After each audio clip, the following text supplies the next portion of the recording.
Welcome back to Northern Tales, where women's voices are not whispers, but echoes that refuse to fade. This is part two of Fatima's journey, the woman who gave her family everything, yet carried their silence like death. If you're new here, subscribe and join us every Thursday and Sunday for stories of sacrifice, survival, and strength. Now let's return to Fatima. After that tense phone call, Fatima stood under the shower, letting the water calm her racing thoughts.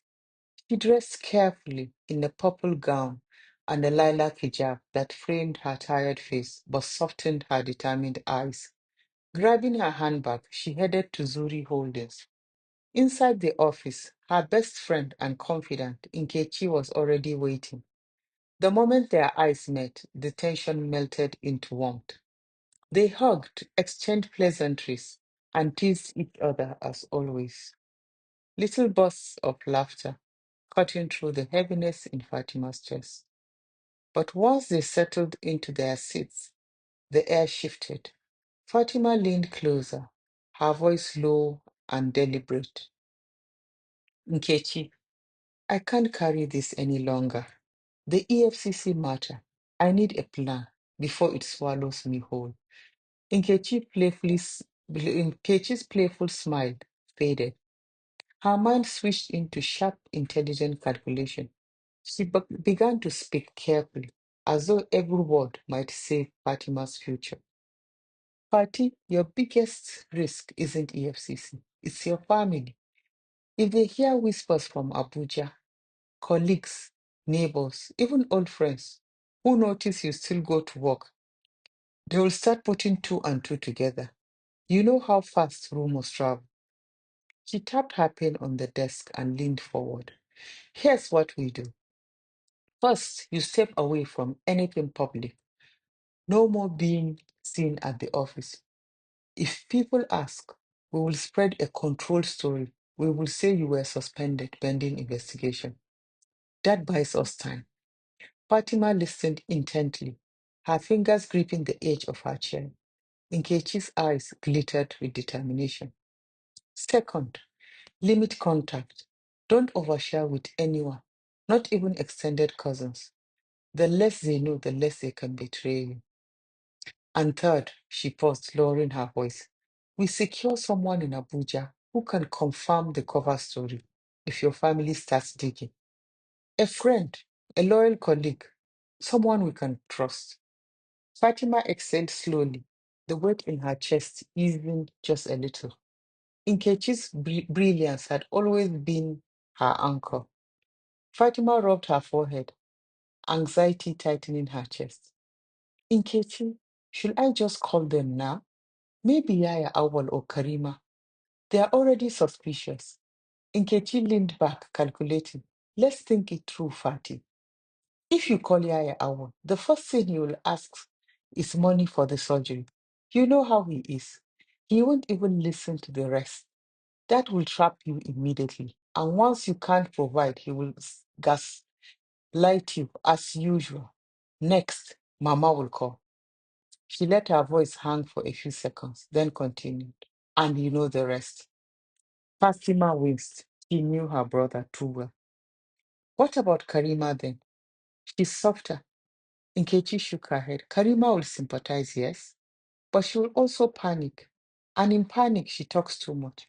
She will run to your mother anyway. And by then, our cover story is not solid yet. Fatima stayed quiet, her heart racing. Nkechi's voice softened, but sharpened with precision. The safest option is to call Mama when we are ready with the solid cover story and all the planted evidence. That way, nobody can shake the truth. She continued, think about it. Whenever you have been in real trouble, since we were girls, who did you call? Fatima swallowed. Mama, Nkechi nodded firmly. Exactly. It will look suspicious now if you call her again. In fact, it will feel natural to everyone. Your mother is the shield that makes the lie believable. Fatima's eyes brimmed with tears, but Nkechi pressed on, laying out the plan like a lawyer preparing a case. Here's how it goes. For a short period, you go incommunicado. When the family calls, you answer briefly and hastily. Make it sound like you're rushing, unsettled. Say, something is going on. I'll call back and cut the line. The key is don't give details. Be evasive, just enough to plant worry. And if Yaya Awal calls back, Fatima asks, do not answer, Nkechi said firmly. That man will keep pressing until you crack. Ignoring him fuels the impression that you're in trouble. It also buys time before he starts shouting to everyone else. Fatima closed her eyes, fighting dread. And when I finally speak to Mama, Nkechi leaned forward, her voice now almost whispering. That's when you break down. Don't act strong. Cry. Let her hear the desperation in your voice. Then you confess. Not everything, just enough.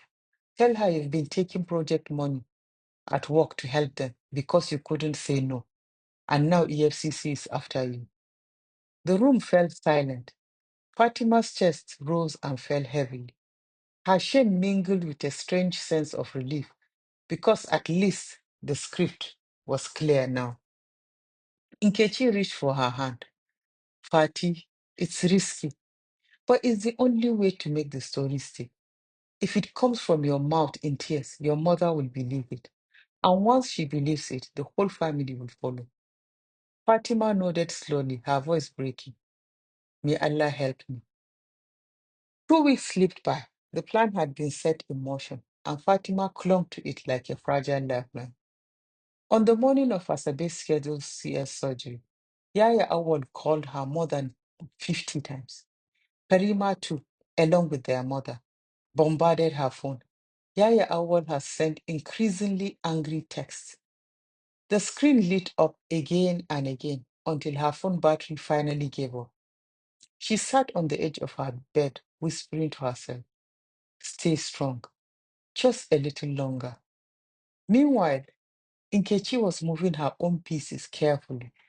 Over drink in a discreet corner of the ministry canteen, she leaned toward one of Fatima's cousins who worked in the Ministry of Finance.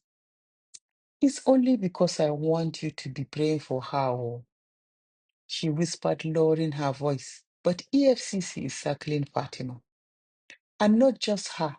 They are after some big directors in the Ministry of Works too. It's very serious. She was careful. No names, no details. Just enough smoke to set gossip ablaze. And as Nkechi expected, once the family couldn't reach Fatima and the whispers reached their cousin, the worry and speculation began to run wild. Fatima quietly applied for a 4-week leave, citing a family emergency. Her director approved it without suspicion. She shut herself away indoors, rarely stepping out, the silence of her small flat pressing in on her.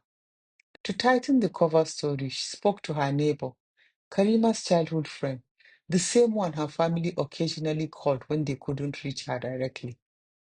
If anyone asks, just tell them I'm on leave, that I'm sorting out some personal issues, she told the woman, forcing a weak smile. The neighbor nodded sympathetically, unaware of the storm brewing underneath.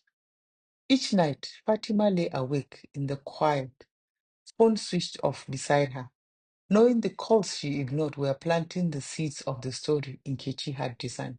The plan was working. The family would soon believe she was truly in trouble, and when she finally spoke, her confession would land with devastating force. Evenings became part of the performance. Almost every night, Nkechi arrived at Fatima's flat, carrying small comforts, paper-wrapped suya, chilled bottles of Habib yogurt.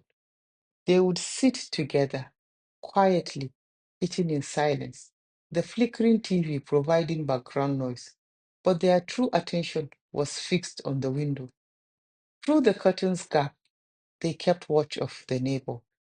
When they spotted her step outside, sweeping her front yard, chatting with passers-by, or simply sitting on her plastic chair, Nkechi would give Fatima a look, the signal. Fatima would dab her face with tissue until her eyes looked swollen. She would take a shaky breath, then step outside slowly with Nkechi beside her. Her neighbor would glance over, curiously pricking. And there Fatima would be, her hijab pulled close, her cheeks damp, voice trembling as she murmured something about problems under her breath. Nkechi played her role perfectly, sliding an arm around Fatima's shoulder, rubbing her back, whispering words of comfort, just loud enough to be overheard. Don't worry, everything will be fine. Just have faith. To the unknowing eye, it looked real. Two friends against the world. A woman breaking down under the weight of troubles too heavy to name. Inside, once the neighbor had seen enough, Fatima collapsed into laughter and sobs, all mixed together. The absurdity and terror of it all churned in her chest. But Nkechi held her firmly, reminding her, every tear they see makes the story stronger. Let them believe what they want to believe. After 2 weeks of the carefully staged charade, the evening air after Maghrib felt heavy with anticipation. Nkechi arrived at Fatima's flat carrying a box of pizza, suya wrapped in foil, and chilled drinks. She set everything neatly on the dining table, then fixed her friend with a steady gaze. Fati, today is the day. No more rehearsal. It's time for the final act. Call your mother. Fatima's stomach tightened. For the past hour, she had been rehearsing, practicing sobs, breaking her voice into just the right pitch of desperation until Nkechi was finally satisfied. With trembling fingers, Fatima scrolled through her contacts, pressed on Mama's number, and switched the call to speaker. She also hit record, her heart thumping.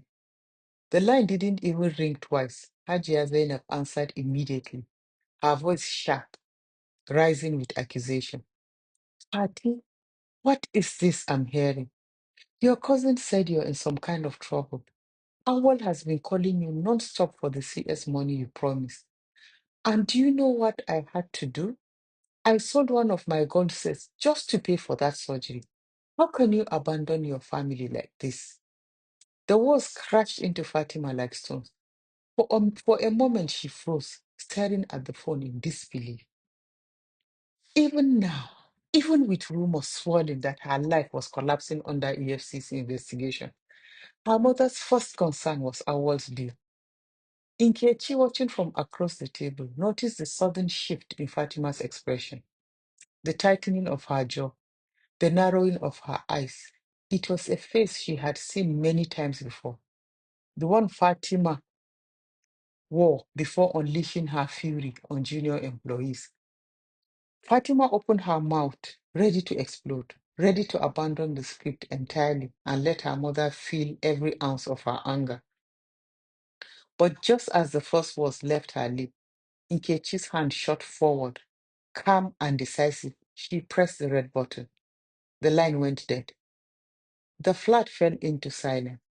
Nkechi leaned back slowly, her face unreadable, while Fatima sat frozen, chest heaving, fists clenched at her side.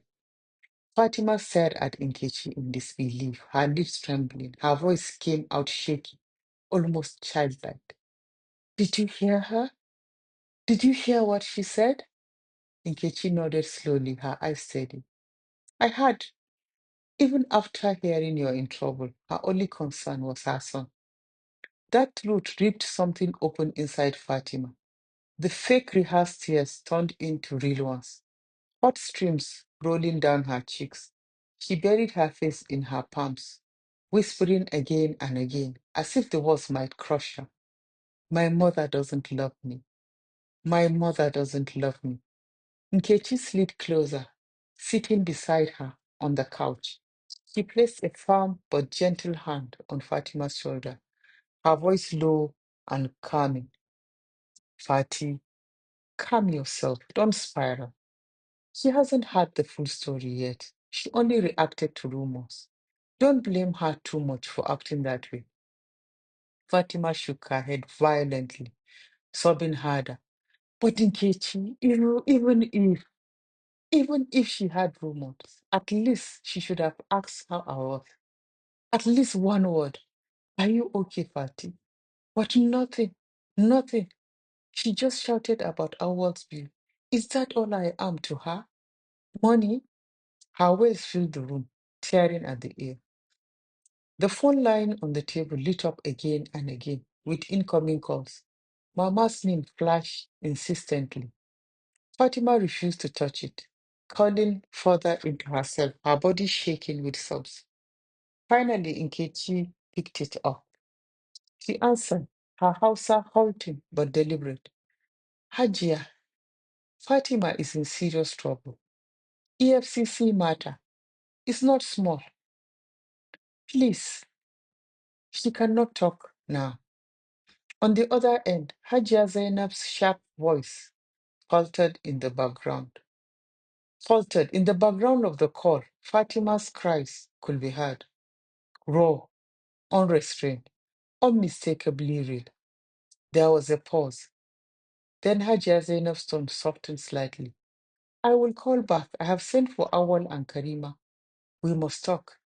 The line cut. In the flat, silence fell again, broken only by Fatima's sobs. Nkechi tightened her arm around her friend, her mind already racing ahead to the next step. 30 minutes after Hajia Zainab's call, the phone lit up again. This time, the name glowed unmistakably. Yaya Awal. Fatima glanced at the screen, her face wet, eyes swollen. She shook her head and let the phone buzz. The sound filled the room, blending with her soft sobs. She wasn't wailing anymore, just steady tears sliding down her cheeks, her breath breaking every few seconds. When the phone rang again, Nkechi snatched it up and answered. Fatima, Meke Farua, Awal's voice thundered down the line, urgent, impatient. Nkechi's tone cut in smoothly, firm, yet polite. It's Nkechi speaking, Yaya, not Fatima. Awal hesitated, then softened his tone. Oh, Nkechi, Yaede, Inaoni. They exchanged quick pleasantries. Then Nkechi lowered her voice, layering it with weight, urgency, and sorrow. Yaya, I don't know how to even begin. Fatima is in a very bad state. Over 500 million naira went missing in her office project accounts. EFCC is circling. She has been forced to take responsibility for 100 million naira. They told her if she can't pay, she will face prison. There was silence on the other end. Nkechi pressed on, voice trembling as if she was carrying the burden herself. Already, the EFCC has seized two of her properties in Garki just to cover part of the money. She's been suspended from duty, waiting like a lamb for slaughter. The new minister, he is determined to make an example of corrupt staff. And Fatima, she sighed heavily. Fatima is broken. In the background, Fatima's real sobs bled into the call. Soft, defeated, raw. Nkechi allowed the sound to fill the silence before continuing. For 2 weeks now, she has not eaten properly. She does not sleep. She only cries. Wallahi, Yaya, she needs help. You have to find a way to raise this money. If she pays, she avoids jail. Though her career is gone, but at least she will keep her freedom. She let the words hang, her tone both pleading and deliberate. The line crackled faintly as Owl absorbed the weight of it all. After a long silence, Owl said flatly, It's time for prayer. We will call you back with Hajia later. Nkechi could hear the call for prayer in the background. Fatima, her head bowed into her palms, whispered through her tears. They don't love me, Nkechi. They don't love me. Nkechi rubbed her shoulder gently, but said nothing. Fatima sat frozen, chest heavy, while Nkechi silently cleared the table, waiting. An hour crawled by, Then the phone lit up again. Awal. Nkechi answered, but Awal's voice snapped impatiently. Put Fatima on the phone. Fatima's hands trembled as she pressed speaker and record. Awal's tone was clipped. You are on speaker. Hajia and Karima are here. On the other end, Hajia Zainab's voice cracked, unsteady yet still accusing. Fatima, what is this I am hearing? You took government money? What did you do with the money? Fatima blinked in disbelief, her jaw tightening. Month after month, she sent 2 to 5 million naira in one demand or the other, sometimes even more. And yet, here was her mother, acting as if she had been lavishing money on herself. Her chest rose with fury. Nkechi, reading her perfectly, gestured quickly, rubbing her own chest, signaling her to calm down. Steady yourself. Fatima swallowed her anger, but her voice still shook, not from fear, but from raw emotion. Everything I took, I used it for you, for this family. My salary is only 280,000 naira a month. Do you think that is enough for the bills you people give me? My unit handles projects. We've always collected money from contractors, writing reports for projects that don't exist, and everyone pockets their share. That's what I met when I joined the office. It worked until this new minister came and started digging into the old files. Now everything has been uncovered. Nkechi pressed her lips together, stifling a smile, covering her mouth with her hand. Fatima noticed and almost laughed through her tears, shocked at how easily the detailed lies had flowed. Shocked at how easily the detailed lie had flowed, as though she had been practicing for years. Then Karima's sharp voice sliced through the silence. Are you stupid? How can you involve yourself in such recklessness? Fatima's tone hardened. This is what I met in the office. I didn't create it. It has always been like that. It is not my fault. Hajia cut in, voice trembling now. So what do you want us to do? Fatima steadied herself, wiping fresh tears. Please, can you help me raise part of the money? I will sell my flat. I will sell my gold. That can fetch me 40 million. I still have 2 weeks, but I need about 60 million more. On the other end, there was a collective gasp. Our voice barked, angrier than before. Where do you expect us to get that kind of money? Fatima broke down again, sobbing into the receiver.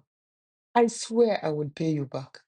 Auntie Karima, Mama, I know you have gold worth at least 20 million each.